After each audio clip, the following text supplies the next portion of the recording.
በቴዎድሮስ እዝ ቀጠና ከባድ ፍልሚያዎች ተደርገው የአረጋ ከበደን ቡድን የመዋቅር ተከላ እቅድ ሳይሳካ ቀርቷል። ከቦታው መረጃው ደርሶናል። በምኒልክ እዝ ቀጠና ከበድ ያለ የመደበኛ የደፈጣ ጥቃት ተደርጎ አገዛዙ በመቶዎች የሚቆጠሩ ወታደሮቹ ሙትና ቁስለኛ ሆኖ ዝርዝር አለ። ካሜራ የተገጠመላቸው ገቢ ሰብሳቢዎች 11 ሰዓት ላይ ካሜራ ለቢሮአቸው ካስረከቡ በኋላ ድጋሜ በመውጣት ዘረፋ ላይ እየተሰማሩ መሆኑ ታወቀ። የአዲስ አበባ ድምጾችን እናስደምጣችኋለን። ሰላም፣ ጤና፣ ፍቅር የምንመኝላችሁ ውድ የበለስ ሚዲያ ቤተሰቦቻችን እናንተን ይመጥናሉ ብለን ያሰብናቸውን የተመረጡ የታህሳስ 13 ቀን 2018 ዓ.ም የረፋዱን የግንባርና ወቅታዊ መረጃዎችን ወደ እናንተ ይዘን ቀርበናል። ሰናይ ቆይታ። በቴዎድሮስ እዝ ቀጠና ከባድ ፍልሚያዎች ተደርገው የአረጋ ከበደን ቡድን የመዋቅር ተከላ እቅድ ሳይሳካ ቀርቷል። በመድፍ፣ በሞርተር፣ በመትረገስ፣ በታንክና በድሽቃ አልችል ያለው የአረጋ ከበደ ቡድን በአዳራሽ ስብሰባ ህዝብ አሳምኜ መዋቅሬን ድጋሚ መሬት ላይ እተክላለሁ ብሎ አስቦ የነበረ ቢሆንም አልተሳካለትም። ከዞን ከተማዎች አልፎ ወረዳዎች ላይ በሄሊኮፕተርና በሜካናይዝድ ጦር ታጅቦ ይንቀሳቀስና ህዝብን አስገድዶ ይሰበስብ የነበረው ብአዴንና ካድሬ የመከላከያ አመራሮች እንዳሰቡት አልሆነላቸውም። በራሱ እቅድ የሚዋጋው ፋኖ በፈለገው መንገድ ከገቡበት ቀጠና እያባረራቸው ነው። በተለይም በጎጃም አካባቢ ቀበሌ ድረስ ወርደን ህዝቡን ለእኛ እናስገብራለን ብለው ሰፈር ሲያወድሙ፣ ሲዘርፉ፣ አዛውንቶችን ሲገድሉ፣ ወጣቶችን ሲያፍኑ የነበረ ሲሆን በየገባበት ድባቅ እየተመታ ይገኛል። ይህን ተከትሎም ከንጋቱ 11 ሰዓት የጀመረው ትንቅንቅ እስከ ምሽቱ 1 ሰዓት ፍልሚያ ተደርጓል። የአፋብሃ ምዕራብ አማራ ቀጠና ቴዎድሮስ እዝ 109ኛ ኮር 99ኛ ክፍለ ጦር በላይ ዘለቀ ሻለቃ ከአማኑኤል ከተማ በሁለት አቅጣጫ ወደ ደብረ ቀለሙ የተንቀሳቀሰው የአራሙቻው ሰራዊት በማሽካል ህዝብ ላይ በበላይ ዘለቀ ሻለቃ ዋጋውን አግኝቶ ወደ መጣበት አማኑኤል ከተማ ተመልሷል። ለበለስ ሚዲያ የደረሰው መረጃ እንደሚያሳየው የማሽካሉ በላይ ዘለቀ ሻለቃ በሌላ አውደ ውጊያ አማኑኤል ከተማ በመግባት በጠላት ላይ የስነ ልቦና አካላዊና ቁሳዊ ጉዳት ማድረስ የቻለ ሲሆን በርካታ የአረመኔው ሰራዊት ተደምስሷል። የተረፈው አታንበሳ ወተበት ሚካኤል ቤተ ክርስቲያን ገብቶ ለማምለጥ ቢሞክርም የማሽካል ተርቦች ተሰብስበው ገብተው እየቀጠቀጡት ነበር ተብሏል። በተመሳሳይ የ109ኛ ኮር 99ኛ ክፍለ ጦር የጠላትን እቅድ በማዛባት ወደ አዲስ ዓለምን ከተማን ማስለቀቅ ተችሏል ተብሏል። መክረትረት የለመደው የአገዛዙ ሰራዊት በሌሊት በመግባት እረፍት የነሳው የ109ኛ ኮር 99ኛ ክፍለ ጦር ወደ አዲስ ዓለም ከተማን በሌሊት ወጥቶ ወደ ደንበጫ ከተማ ገብቷል። የብልጽግናን መንግስታዊ መዋቅር ዘረጋለሁ ብሎ ያሰበው የአገዛዙ ዙፋን ጠባቂ ሰራዊት እረፍት የነሳው የ109ኛ ኮር 99ኛ ክፍለ ጦር ወደ አዲስ ዓለም ከተማን ለቆ ወደ መጣበት ተመልሷል ሲል ገልጿል። ክፍለ ጦሩ በሌላ ግንባር ታህሳስ 12 ቀን 2018 ዓ.ም የአብይ አህመድ መሩ የብልጽግና ጨፍጫፊ ሰራዊት በአፋብሃ ቴዎድሮስ እዝ 109ኛ ኮር 88ኛ ክፍለ ጦር ቀጠና እኩይ የጥፋት ተልእኮን አንግቦ ለመንቀሳቀስ ከ4 ጊዜ በላይ በተደጋጋሚ ሞክሯል።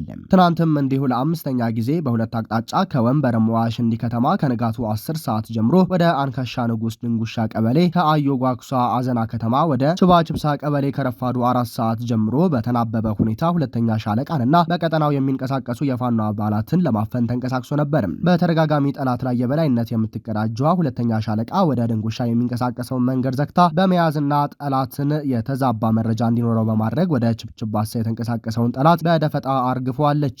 የተረፉትን እስከ አዘና ከተማ አሯሩጣ አስገብተዋለች። እስካሁን በደረሰን መረጃ ከ9 በላይ ቅጥረኛ ሰራዊቱ ወደማይመለሱበት የተሸኙ ሲሆን ከ13 በላይ ማቁሰል ተችሏል። ሻለቃዋ ታህሳስ 11 ቀን 2018 ዓ.ም ግብር ሰበስባለሁ ብሎ ከሽንዲ ወጥቶ የነበረን ጠላት ስቦ በመምታት ስልት ጠላት ላይ ድል ተቀዳጀች መሆኑ የሚታወስ ነው። ይህ በእንዲህ እንዳለ የአፋብሃ ምዕራብ አማራ ቀጠና ቴዎድሮስ እዝ 105ኛ ኮር 44ኛ ክፍለ ጦርና 109ኛ ኮር 77ኛ ክፍለ ጦር ጥምር ኃይል በድሮን የታገዘውን ተጋድሎ በመቋቋም ከተለያዩ አካባቢ ተሰብስቦ የመጣውን በርካታ አረመኔ ቡድን አጉት ላይ ደምስሱታል ተብሏል። ታህሳስ 11 ቀን 2018 ዓ.ም ከቀኑ 9 ሰዓት ተኩል እስከ ምሽት 1 ሰዓት ድረስ በተደረገው እልህ አስጨራሽ ትንቅንቅ ሰከላ ወረዳ አጉት ቀበሌ ዙሪያ ከሚገኙ ሁለት አብያተ ክርስቲያናት ውስጥ መሽጎ የሚገኘውን ዙፋን ጠባቂ ሰራዊት የያዘው የድንጋይ ካብ ሳያተርፈው ተደምስሷል ነው የተባለው። ለተከታታይ 3 ሰዓት በተደረገው የእጅ በእጅ በቦምብ የታገዘ ትንቅንቅ ለማትቀረዋ የነገ ነጻነት ጀግኖቹ 44ኛና 77ኛ ክፍለ ጦር ነበልባሎች ውድ ዋጋ በመክፈል ጡት ቆራጩን ቡድን ጡትና ምላስ ብልት በቆረጠበት አሰቃቂ ድርጊት በፈጸመበት ሰከላ ቀጠና አጉት ላይ ቀብረው አስቀርተውታል።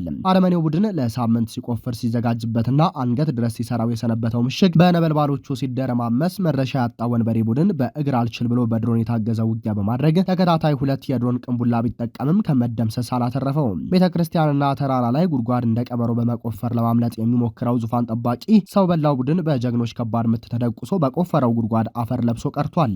በ105ኛ ኮር 44ኛ ክፍለ ጦርና በ109ኛ ኮር 77ኛ ክፍለ ጦር ጥምር ኃይል የደረሰበትን ሽንፈት መቋቋም ያቃተው ጡትና ምላስ ቆራጩ የጠላት ኃይል ከሸንዲና ከተለያዩ ቦታ በማሰባሰብ መቀበሪያው ወደ ወደ ሰከላ ወረዳ አጉት ከተማ ተጨማሪ ኃይል አስገብቷል። በዚያው ቀጠና ለህዝብ ደህንነት ሲባል መንገድ ዝግ መሆኑ ተነግሯል። አፋባሃ ቴዎድሮስ እዝ 105ኛ ኮር 55ኛ ክፍለ ጦር በሚያስተዳድሯቸው ቀጠናዎች የህዝብን ደህንነት ለመጠበቅ ሲባል መንገድ የተዘጋ ስለመሆኑ 55ኛ ክፍለ ጦርን አሳውቀውናል።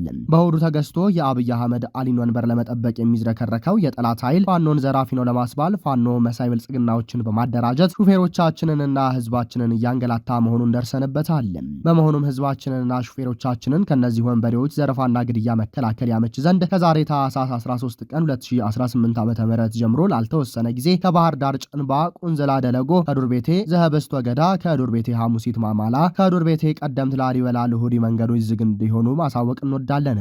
በእነዚህ ዘራፊ አካላት ላይ እርምጃ ወስደን በማስተካከል በፍጥነት ክፍት ስለምናደርግ እንደ ወትሮ ሁሉ በትዕግስት እንድትጠብቁን ስንል በአክብሮት እንጠይቃለን። ይህንን መልእክት ጥሶ እገዳ በተጣለባቸው መንገዶች ሲንቀሳቀስ የሚገኝ ተሽከርካሪ ለሚደርስበት ማንኛውም ችግር ኃላፊነቱን ራሱ ባለቤቱ የሚወስድ መሆኑን እናሳውቃለን ብሏል። የ105ኛ ኮር 55ኛ ክፍለ ጦር።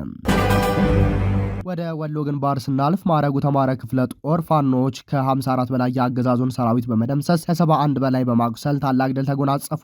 የአማራ ፋኖ ብሔራዊ ኃይል አፋብሃ ምስራቅ አማራ ቀጠና ምኒልክ ላስታ ጀነራል አሳምነው ጽጌ ኮር ማረጉ ተማረ ክፍለ ጦር ባደረገው ከባድ ትንቅንቅና ተጋድሎ በጠላት ላይ የበላይነትን በመቀዳጀት ታላቅ ጀብዱ መፈጸሙን በለስ ሚዲያ የህዝብ ግንኙነቱን መረጃ ተመልክቷል። የብርሃኑ ጁላ ሰራዊት ታህሳስ 12 ቀን 2018 ዓ.ም ከሌሊት ጀምሮ ማረጉ ተማረ ክፍለ ጦርን ለማፈን በሚል በአራት አቅጣጫ ማለትም ጃፋት በዚጊታ አዲስ ዓለም አቅጣጫ ከጥጉ ቀበሌ በድፍቋ ፈረስ መጋለቢያ አቅጣጫ ከብልባላ መዛርድ በጻዳ ወንዝ አቅጣጫና ከላሊበላ በጉርዱ በርዳ ጉዞች አቅጣጫ የመጣውን ኃይል ቀድመው መረጃው የደረሳቸው ነበልባሎቹ ወሳኝ ቦታዎችን በመያዝ ከንጋቱ 12 ሰዓት ተኩል እስከ ቀኑ 8 ሰዓት ተኩል ድረስ በየመጣበት አቅጣጫ የጠላትን ኃይል ሲያራግፉት ውለዋል ነው የተባለው። በክንደ ነበልባሎቹ የአሳምነው ልጆች የተረገፈው የአገዛዙ ወንበር አስጠባቂ ሰራዊት አዲስ ዓለም ከምትባል ጥንስስ ከተማ ላይ ከ54 በላይ ሲደመሰስ ከ71 በላይ ቁስለኛን ከየሸጡና ሸለቆ እየለቀመ ውሏል። በተያያዘ መረጃ ጀነራል ኃይሉ ከበደ ክፍለ ጦር ለማረጉ ተማረ ክፍለ ጦር ደጀንነቱን በማሳየት የደረሰ ሲሆን በድፍቋ አቅጣጫ የመጣውን የብልጽግናን ሰራዊት መሃል በመቁረጥ መግቢያ መውጫ እንዳያገኝ በማድረግ ከ20 በላይ በመደምሰስና ከ32 በላይ ቁስለኛ በማድረግ የጀነራሉ ልጆች ታላቅ ጀብዱ ተጎናጽፈዋል።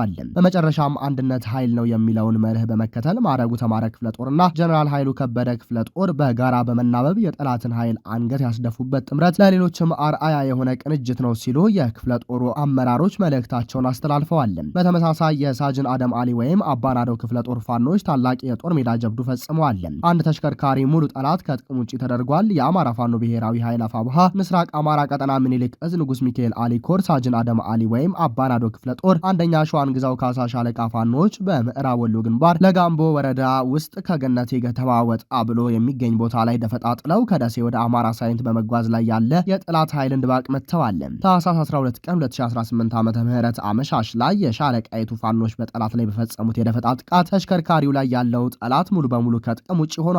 በተሽከርካሪው ተጭኖ ሲጓጓዝ የነበረ የጠላት ኃይል መካከል አንድ አድማ ብተና በህይወት ተርፎ ሲማረክ፣ ሌሎች ዶጋመድ መሆናቸው ተረጋግጧል። በአርበኛ አለልኝ ተሰማ የሚመራው የሳጅን አደም አሊ ወይም አባናዶ ክፍለ ጦር ሰራዊት በቅርቡ ሪፎርም ሰርቶ ወደ ግዳጅ ከገባ ወዲህ በየዕለቱ በሚባል ደረጃ ታሪክ እየሰራ ነው ብሏል። እዙ ሰራዊቱ ባለፈው ወር ወታደራዊና የፖለቲካ ስልጠና ወስዶና ተፈጉዞ ሁሉም በሚባል ደረጃ ከሰፈሩ ወጥቶ የሚታገልበት እድል በመፈጠሩ የተነሳ አሁን ላይ የክፍለ ጦር ሰራዊት ተወርዋሪ ከመሆኑ ባሻገር የማድረግ አቅሙ በብዙ እጥፍ ጨምሯል ሲል የክፍለ ጦሩ ህዝብ ግንኙነት ኃላፊ ፋኖ ይመር ሁሴን በላከው ሪፖርት ገልጿል። በተያያዘ ዜና አፋብሃ ምስራቅ አማራ ቀጠና ምኒልክ እዝ ታህሳስ 12 ቀን 2018 ዓ.ም አርበኛ አደም አሊ ወይም አባናደው ክፍለ ጦር ደቡብ ወሎ ዞን ለጋምቦ ወረዳ ውስጥ 18 የጠላት ኃይል በመደምሰስ ድል ተጎናጽፏል። የአማራ ፋኖ ብሔራዊ ኃይል አፋብሃ ምስራቅ አማራ ቀጠና ምኒልክ ዕዝ ንጉስ ሚካኤል አሊኮር ሳጅን አደማሊ ወይም አባናዶ ክፍለ ጦር አንደኛ ሸዋን ግዛው ካሳ ሻለቃ ታህሳስ 10 ቀን 2018 ዓ.ም ድል ቀንቶታል። የጠላትን ኃይልን ጭኖ ከአማራ ሳይንት ተነስቶ ወደ ለጋምቦ ወረዳ ለመግባት ሲጓዝ የነበረ ኤፍኤስአር ተሽከርካሪ ለጋምቦ ወረዳ ውስጥ ቡሶ ጊዮርጊስ የተባለ አካባቢ ላይ ሲደርስ የሳጅን አደማሊ ወይም አባናዶ ክፍለ ጦር አንደኛ ሸዋን ግዛው ካሳ ሻለቃ ኃይል በሰነዘረው ጥቃት 14 የአድማ ብተና አባላት ሲቆስሉ 4 የሚሆኑት በውጊያ መሃል ተደምስሰዋል። ይህ በውል የታወቀው አሃዝ ሲሆን የተጎጂዎች ቁጥር ሊጨምር እንደሚችል ይገመታል ተብሏል። የጠላት ኃይል በማግስቱ ቁስለኛውን ለማንሳት ቢረባረብም እነ ሞታይ ፈሬ የብረት አጥር ሆነው አላስጠጋው ስላሉ ባለፉት 24 ሰዓት ቁስለኞቹን ለማንሳት ከያቅጣጫው ያለ የሌላ ኃይሉን ጨምሮ መጥቶ እንደነበርም ነው ሳጅን አደማሊ ወይም አባናዶ ክፍለ ጦር ህዝብ ግንኙነት ዘርፍ ኃላፊ ፋኖ ይማም ሁሴን በላኮ ሪፖርት ያስታወቀው። የበንዲ እንዳለ ምኒልክ ዕዝ በላጎ ተወርዋሪ ሻለቃ ደሴ ዙሪያ ወረዳና ኩታበር ወረዳ ባደረጉት ተጋድሎ 4 ቀበሌዎችን ተቆጣጥረዋል። በላጎ ተወርዋሪ ሻለቃ ታህሳስ 12 ቀን 2018 ዓ.ም ንጋት ጀምሮ በደቡብ ወሎ ደሴ ዙሪያ ወረዳና ኩታበር ወረዳ ባደረጉት ተጋድሎ ታላቅ ድል ተቀዳጅተዋል ነው የተባለው። በተጋድሎውም በጠላት ይዞታ የነበሩ ከተሞች ነጻ ወጥተዋል። ነጻ የወጡት ከተሞች አያታ፣ ፋላ፣ ጽድ ገበያ፣ አጥንት መስበሪያ የተባሉ ከተሞች ሲሆኑ በተጋድሎም የአብይ አህመድን ዙፋን ጠባቂ መከላከያ አድማ ብተናና ሚሊሻ ከፍተኛ የሆነ ሰብአዊ ኪሳራ አስተናግደው ሙትና ቁስለኛቸውን ይዘው ወደ ደሴ ፈርጥጠዋል ብሏል። የአማራ ፋኖ ብሔራዊ ኃይል አፋብሃ ምስራቅ አማራ ቀጠና ምኒልክ ዕዝም ካሜራ የተገጠመላቸው ገቢ ሰብሳቢዎች 11 ሰዓት ላይ ካሜራ ለቢሮአቸው ካስረከቡ በኋላ ድጋሜ በመውጣት ዘረፋ ላይ የተሰማሩ መሆኑ ታወቀ። በቪዲዮ የታገዘ የግብር አሰባሰብ ሂደት መጀመሩ ይፋ ከሆነ 1 ወር እንኳን አልሞላውም። ይሁንና በዚህ ዙሪያ የሚቀርቡ አቤቱታዎች ከአሁኑ በስፋት መስተዋል ጀምረዋል። ከግብር አሰባሰብ ጋር በተያያዘ ከህብረተሰቡ የሚነሱ ቅሬታዎችን ለመቅረፍ በሚል ተግባራዊ የተደረገው ቴክኖሎጂ ችግሩን እንደሚቀርፍ የአዲስ አበባ ገቢዎች ቢሮ የገለጸ ሲሆን በግብር ሰብሳቢ ባለሙያዎች ዩኒፎርሞች ላይ በመግጠም የድምፅና የቪዲዮ መልእክቶችን ለማዕከል ማድረስ የሚያስችል መሆኑ ተናግሮ ነበረ። ቢሮ በድፍረት ቴክኖሎጂው ሙሉ ለሙሉ ችግሩን ይቀርፋል ቢልም ገና ከአሁኑ አንዳንድ ሰራተኞች የተለያዩ ዘዴዎችን መጠቀም ዝርፊያ እንደጀመሩ መሰረት ሚዲያ አረጋግጫለሁ ብሏል። ቀን ላይ ካሜራው ስለተገጠመላቸው ህግን አክብረው የሚሰሩት ግብር ሰብሳቢዎቹ ነገር ግን ከ11 ሰዓት በኋላ ካሜራውን ቢሮአቸው አስረክበው ለድጋሜ ለዘረፋ እንደሚሰማሩ ታውቋል። ካሜራ ከመለሱ በኋላ ለምሳሌ የክፍለ ሀገር የጭነት መኪኖች የሚቆሙበት ጋር ይቀመጣሉ። ለሚጫነው ዕቃ አሰልፈው ደረሰኝ ይጠይቃሉ።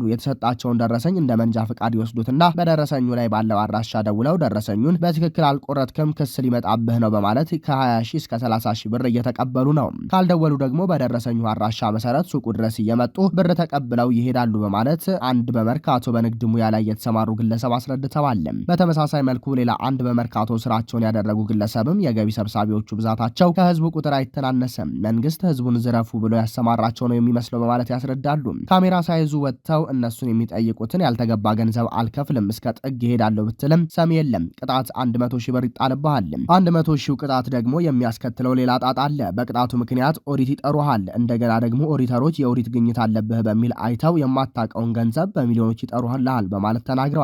መሰረት ሚዲያ እንዳረጋገጠው ብዙ ጊዜ ገቢ ሰብሳቢዎቹ ጉቦ ሲጠይቁ ለምሳሌ ለእኛ 100 ሺህ ትከፍላለህ ወይስ ለመንግስት 300 ሺህ ይህን ምርጫ ያቀርባሉ። አንዳንዴ የሚጠሩት ገንዘብ ላይ እንደማይደራደሩም ታውቋል። ይሄ የሚሆነው አነስተኛው ነጋዴ ላይ ነው። ትልልቅ ነጋዴዎች ምን እንደሚያደርጓቸው ፈጣሪ ወቀው። እኔ በጣም አስጠልቶኛል፣ ግድ ሆኖብኝ እንጂ እዚያ ስራ ቦታ ባልሄድ ከራስ ምታትና ጭንቀት ድናለሁ በማለት አንድ ነጋዴ ይናገራሉ። ሱቁ ከተከፈተ በኋላ ዘግተን እስከምንወጣ ከባድ ውጥረት ነው ያለው። ሰዎች ከሌላ ቦታ ይዘውት የመጡትን ፌስታል ወደ ሱቅ ይዘውብኝ እንዳይገቡ ደጅ ላይ ጠብቃለሁ በማለት ይናገራሉ። ይህን ሲያስረዱም ከሌላ ቦታ ይዘውት የመጡትን ፌስታል ይዘውት ገብተው እሱን ይዘውት ሲወጡ የገቢዎች ሰራተኞች ደረሱ ማለት ከ20 ሺህ እስከ 30 ሺህ ብር ያስተፉሃል።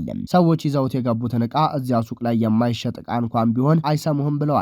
በገዛ ሀገራችን እንደ ሌላ ሀገር ዜጋ ሀገሩን ለቆ እንዲወጣ እንደተፈለገ ስደተኛ እየተቆጠርን ነው በማለት መንግስት በአስቸኳይ ይህንን ካሜራ ከተመለሰ በኋላ የሚፈጸም አዲሱን ብድና እንዲያስቆምላቸው ጠይቀዋል ሲል የዘገበው መሰረት ሚዲያ ነው።